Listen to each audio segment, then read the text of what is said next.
కవినై కవితనై భార్యనై భర్తనై కవినై కవితనై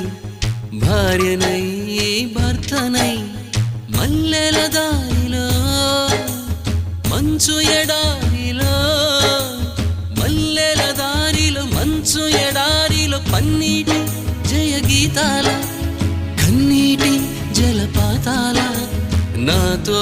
నేను అనుగమిస్తూ నాతో నేనే రమిస్తూ ఒంటరినై అనవరతం కంటున్నాను నిరంతరం కలల్ని కథల్ని మాటల్ని పాటల్ని రంగుల్ని రంగవల్లుల్ని కావ్య కన్యల్ని ఆడపిల్లల్ని జగమంత కుటుంబం నాది ఏకాకి జీవితం నాది